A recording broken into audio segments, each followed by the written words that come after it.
What's up, guys? This is a video on torque and horsepower. Let's get going. Archimedes once said, "Give me a lever long enough and fulcrum on which to place it, and I shall move the world." What he's talking about here is leverage. So right here, if we have a scale, we have the same amount of weight on both sides, and the fulcrum is creating an even playing field where we have an equal length leverage on both sides. We should expect to see a balanced scale. But if we move this triangle, we're changing the fulcrum to a 3-to-1. So this is what's going to happen. That 100 pounds is going to win that arm wrestling contest because of the leverage that it has. See, we have 3-to-1 ratio here. So what we would need to do to get this balanced again, other than if we leave the fulcrum as a 3-to-1, is we'd have to have 300 pounds on the right side. You can think the opposite as well. You go, well, it only takes 100 pounds to move 300 pounds if I change the fulcrum. And that's what he was talking about. We can also apply this to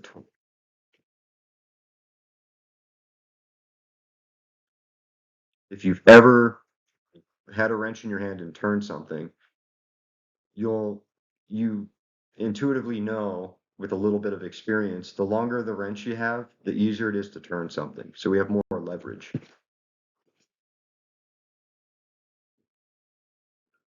This right here is an example of torque, 1 pound-foot of torque. It's twisting force. So anytime you're even just unscrewing a bottle cap, that is torque. We measure it in pound-feet or Newton meters, depending on if we're talking with metric or imperial measurements. So we don't call it meter newtons, we call it Newton meters. It's force and then distance. We don't call it foot pounds, we call it pound feet. Now, a lot of people do call it foot pounds. Even Snap-on torque wrenches, I believe, are stamped with foot pounds, but that is incorrect. It's not a big deal though. I mean, it's basically like arguing, well, it's 2 times 3, man, not 3 times 2. At the end of the day, the answer is 6, and you're fine. But if you want to say it the right way, it is pound feet, not foot pounds. And the thing that's interesting here is we can measure torque without actually having any movement going on. A good example, I think, is if I tighten a lug nut to 100 pound-feet and then I apply 50 pound-feet to try to loosen it, it's not going to loosen. But I'm still applying that force.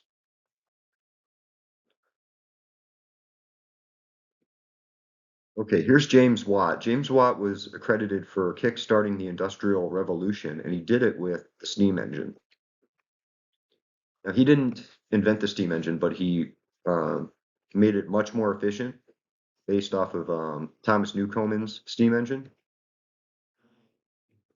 Then he had to sell it, so he came up with a value. He did an experiment and then a math equation to try to figure out how much power a horse had versus how much power his engine had. And he boasted that his engine was as strong as up to 200 horses. Going back to torque, we don't have to be moving, but with horsepower, we have to be moving. So it required factoring in distance traveled and in a given amount of time. Here's a picture of a mill that a horse would walk around, and it would turn grindstones and break things down, turn malt into powder to make alcohol, break down sugarcane, stuff like that.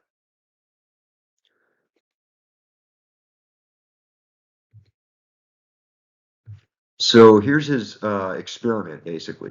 He took a horse and he had it walk around a 12-foot radius circle, and he put 180 pounds on its back. Then he counted the amount of times it walked around in an hour, how many revolutions it made. And what he kept coming up with was something right around 144 revolutions per hour. Most of the time, we're talking about RPMs, revolutions per minute. So to convert this 144 into RPMs, we divide it by 60 because there's 60 minutes in an hour. So 144 divided by 60 gives us 2.4 revolutions per minute. And then you needed to do the math to figure out the circumference of the circle. how many feet is the horse walking per revolution. And that gives us 75.4 feet approximately, and that is 2 pi r or pi d. So you take the radius, the 12 feet, you multiply it by 2, and you get your diameter. So that'd be 24 feet. You multiply that by pi, the 3.14, and you get about 75.4 feet. Remember, the horse actually walked 2.4 revolutions per minute. So now we take those two values, multiply them together, and we get approximately 181 feet per minute. And then we got the 180 pounds on its back we have to talk about. So we multiply those two values together.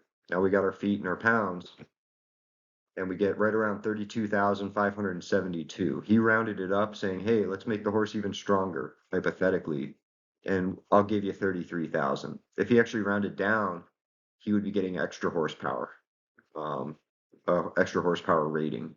So he actually made it so his machine was dragging a lower number versus a higher number.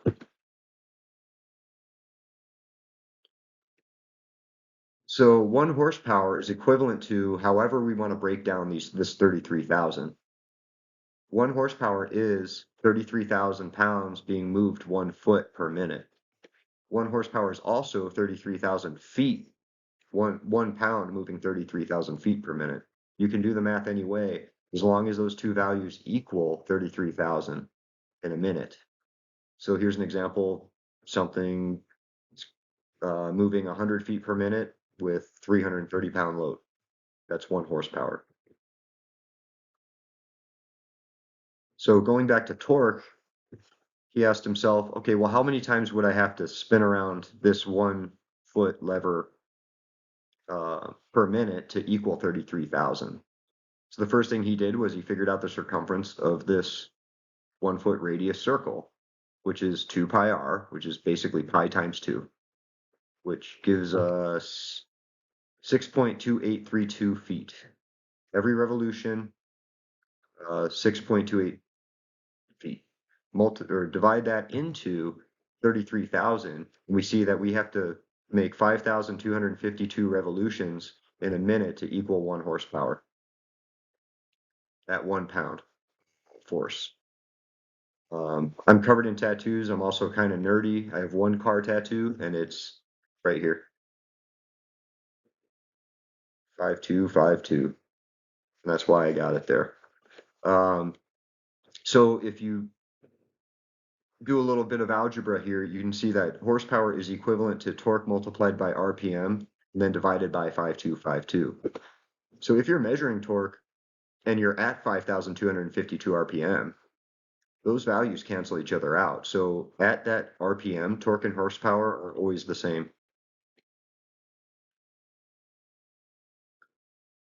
So when we measure torque and horsepower, we basically put a car in a treadmill. This is called a dynamometer, dyno for short. I had my car dyno tested, and what the dyno is doing is it's straight up only measuring torque, but it has the software in the computer that knows the James Watt math because James Watt said so once, and so it can find out based on the torque and the speed, the engine RPM that the torque is measured at, it can tell you what your horsepower is and at what speed.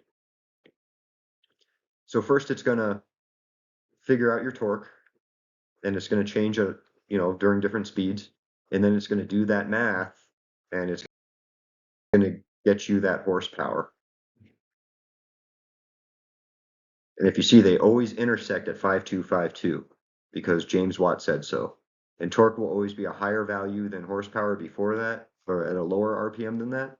And horsepower will always be higher than torque at an RPM higher than that. When we look at electric motors where torque is consistent, it's just a straight horizontal line. Then the horsepower is a diagonal line coming up on it, and it'll intersect at 5252. And it's just going to keep going up from there. The faster you spin it, the more horsepower you have.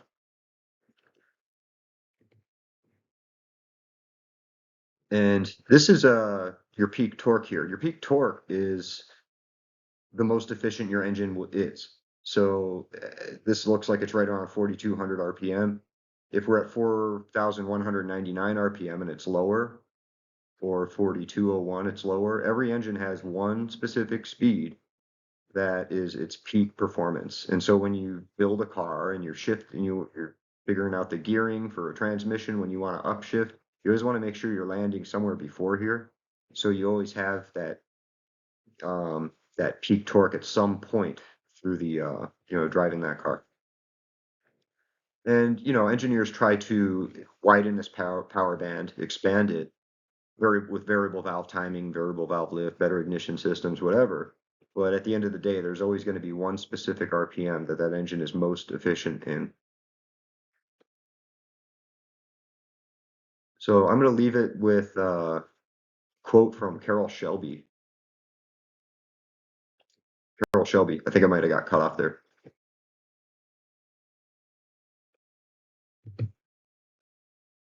He once said, "Horsepower sells cars, torque wins races." I want to know what you guys think. Leave a comment. Please like, comment, subscribe.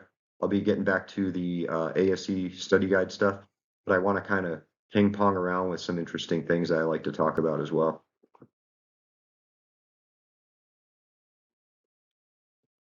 And thanks a lot for your time, guys.